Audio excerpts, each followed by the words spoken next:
안녕하세요. Konnichiwa. Sawadika. Hello. Isang click, isang post, isang order, and in just like that, our world is already connected.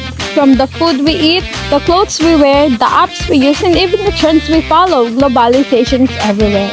But have you ever wondered, paano ba nito nabago ang ating pamumuhay? Mula noon hanggang ngayon, globalization transformed our culture, economy, technology, and society. It has made our world more connected, more advanced, but more complex. Join as we explore the past, understand the present, and discover how globalization changed our world. Again, I'm Mia. I'm Vian. I'm Mark. I'm Raven. And this is our vlog on how globalization has shaped our world. Okay na to guys. Bukas pala tayo mag-shoot. Pagod na ko eh. Sige, punta pa akong church eh. Bukas na lang din, pupunta pa ako sa girlfriend ko eh.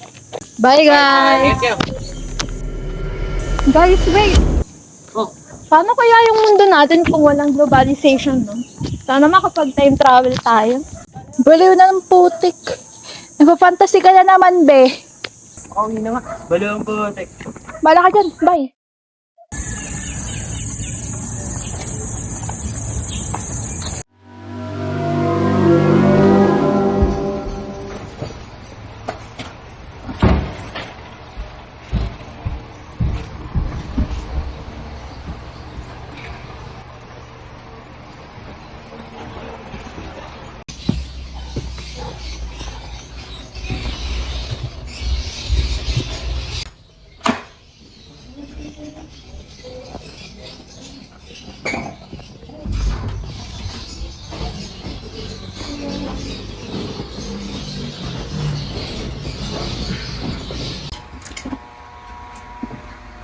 Guys, wait!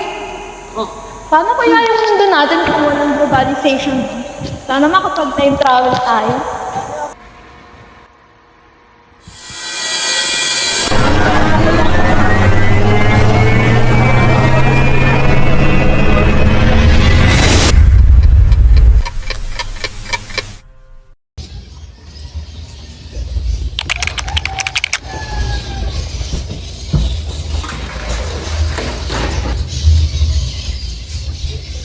Gutom na ako. Tignan mo na ang pagkain. Look, dalap lang ang pera. Check mo nga si mama, baka makasahod niya.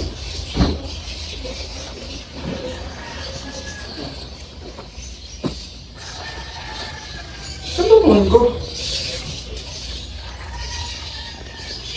Sa panahon noon, wala pang cellphone, walang online banking, walang GCash. Ang bawat mensahe ay kailangang isulat sa papel at hintayin ng matagal bago makarating. Ang balita ay dumadaan sa sulat, radyo o pahayagan, hindi sa isang pindot lang. Saan ba yun?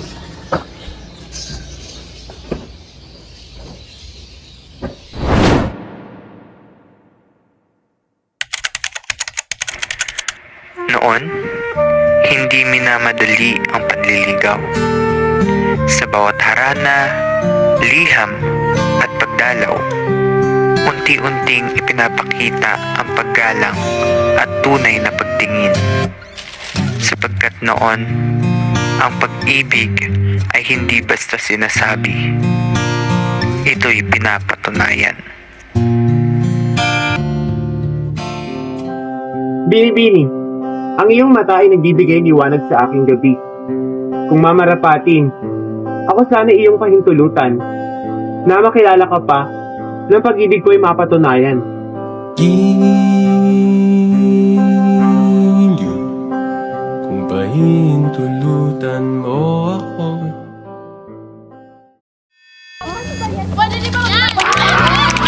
Batang-bata ka lang at akala mo na alam mo na ang lahat na kailangan mong malaman. Noon, ang paglalaro ng mga bata ay kadalasang ginagawa sa kalye. Nagkakasama-sama sila sa labas ng bahay at naglalaro ng mga larong tulad ng patintero, tumbang preso at taguan. Makinig ka sa aking payo.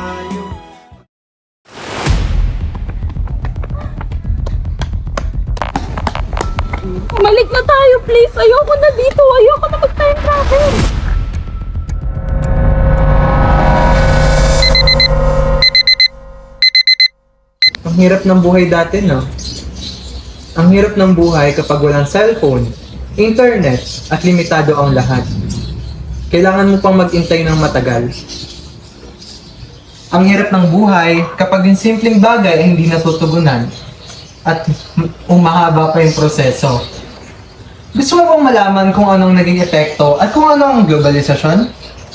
Yes, Teka, sino ka ba?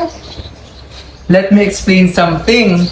Globalization is a process where culture, countries, economies, and people become more connected through trade, technology, and communication.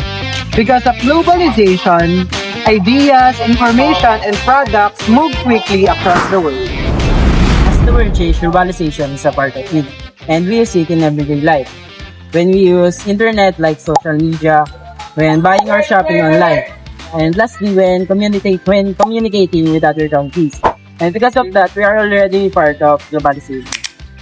As a student, globalization makes learning more accessible and easier.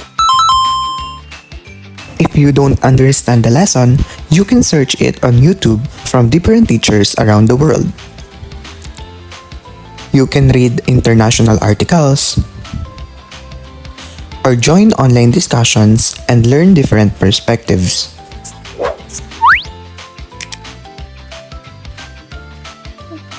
But globalization also exposes us to different cultures.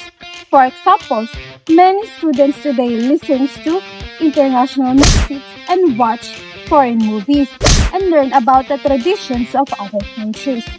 So, globalization expands not only our knowledge, but also our cultural awareness.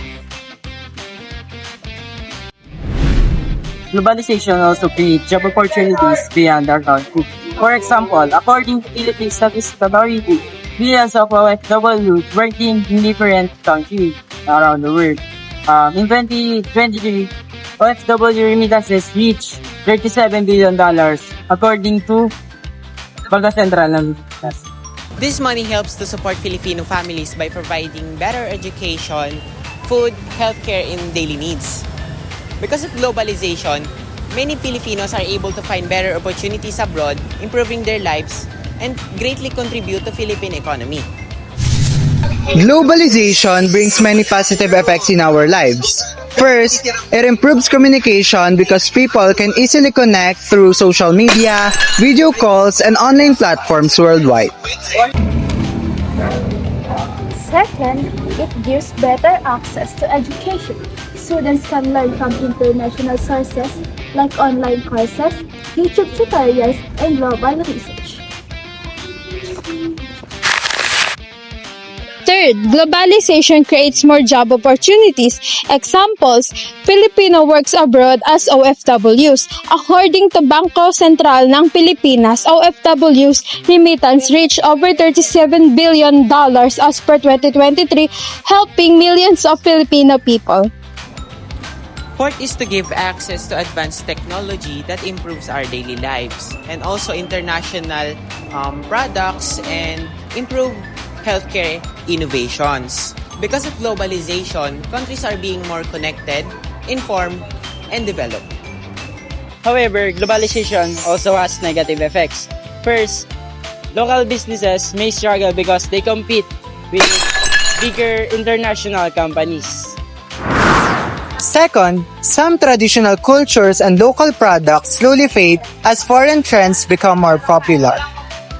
Third, globalization can increase brain drain where skilled workers leave their home country for better opportunities abroad.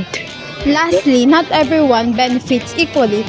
Some people or country may remain poor while others gain more wealth. So while globalization brings more progress, it also brings more challenges that requires balance.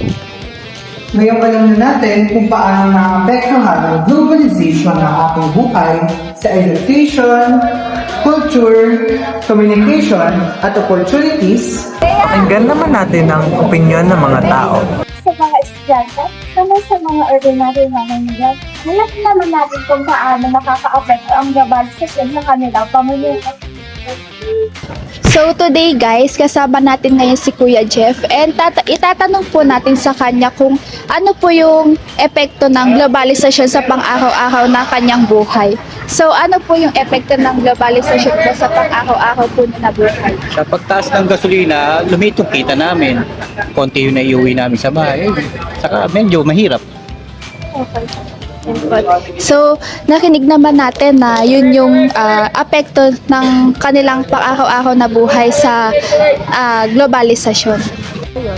Ang tanong ko po sa inyo ate, sa tingin nyo, kamusta naman po yung mundo natin ngayon na nag-e-evolve at may globalization? Ano po, magulo na po, like parang nagkakagulo na po yung mga tao. Kahit maliit na problema po, lalong lumalaki. Tama po.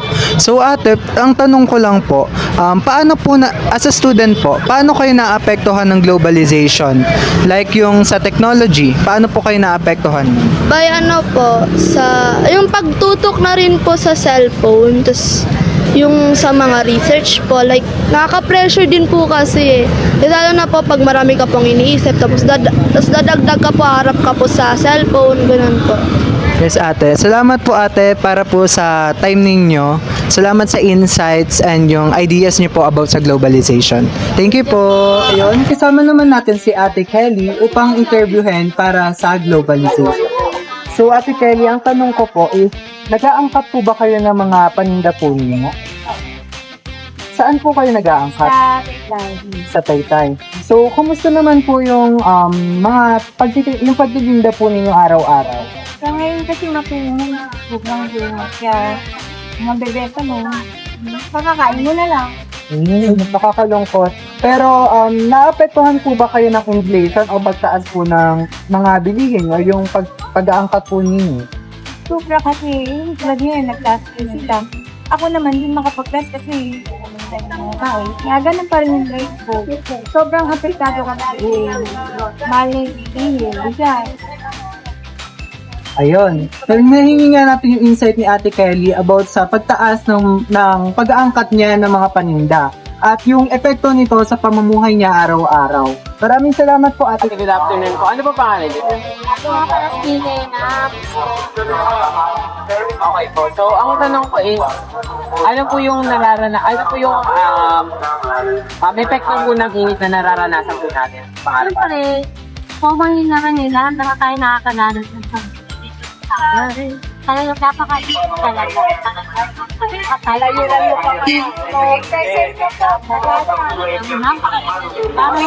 para tayong nakakalanan kasi talaga. Okay po.